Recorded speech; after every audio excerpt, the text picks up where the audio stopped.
siapkan hati kita mendengarkan firman Tuhan.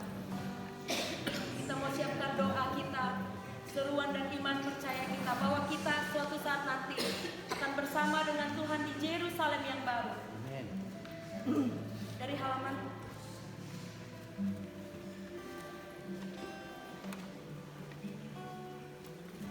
kita angkat pujian Kol Yerusalem kota.